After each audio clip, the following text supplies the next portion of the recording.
হাদিস আছে যেগুলি হাকাম সম্বলিত। এটা কোনটা কোন পর্যায়ে রাসূল বলেছেন, কিভাবে বলেছেন, কখন বলেছেন, কোনটা দ্বারা কি সাব্যস্ত হয়েছে, এইগুলি সবগুলি যিনি একসাথে বলতে পারবেন তিনি বলবেন যে না, আমি কারো অনুসরণ না করে আমি নিজে নিজে কোরআন হাদিস অনুযায়ী চলবো। আমরা দেখতে পাই ভাই সাহেব বুখারী শরীফের নামটাও পড়তে পারবে না, উনি বলছে আমি কাউকে মানি না, আমি কোরআন হাদিস মানি। এরকম মানুষও আছে। এক লোক, আমি বিশ্ব জাতীয় মন্দিরে পড়াশোনা করেছি, এক লোক হঠাৎ করে বলে ফেললো কি সব মাযহাব টাযহাব আসছে, এগুলি সব ইসলামকে ডিবেট করেছে। আমি বললাম ভাই সাহেব ঠিক আছে, তা আপনি চলেন কেমনে? ভাই আমি কোরআন হাদিস দিয়ে চলি।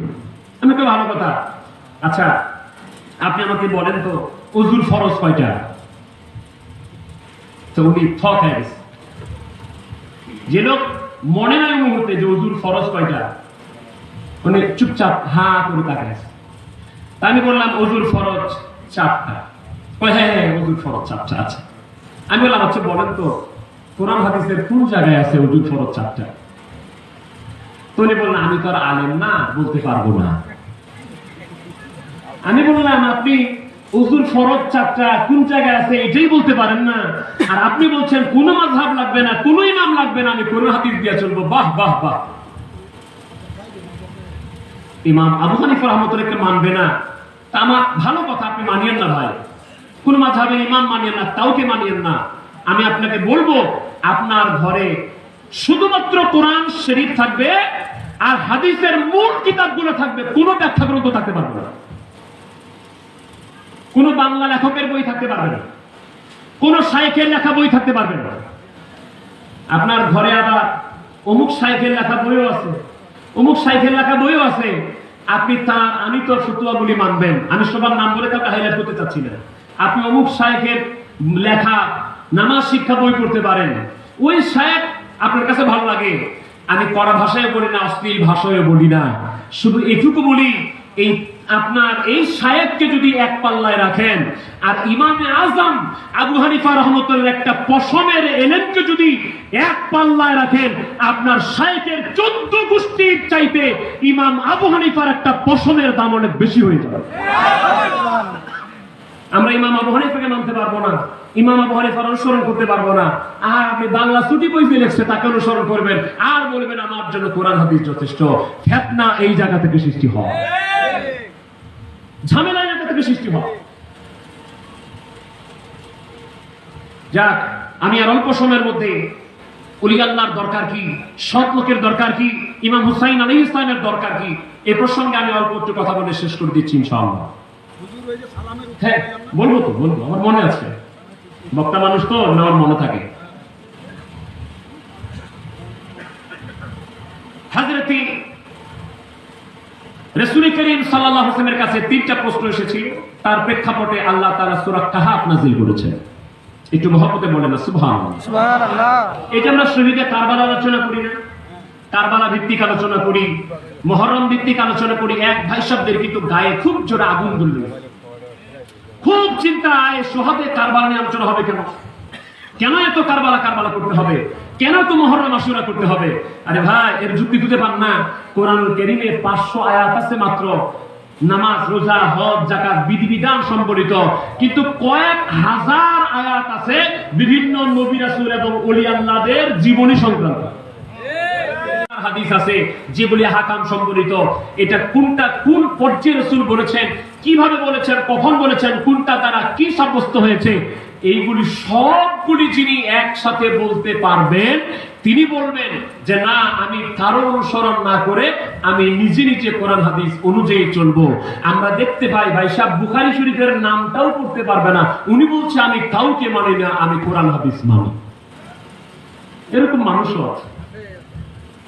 এক লোক, আমি বিশ্ব জাতীয় মন্দিরে পড়াশোনা করেছি, এক লোক হঠাৎ করে বলে ফেললো কি সব মাযহাব টাযহাব আসছে, এগুলি সব ইসলামকে ডিবেট করেছে। আমি বললাম ভাই সাহেব ঠিক আছে, তা আপনি চলেন কেমনে? ভাই আমি কোরআন হাদিস দিয়ে চলি।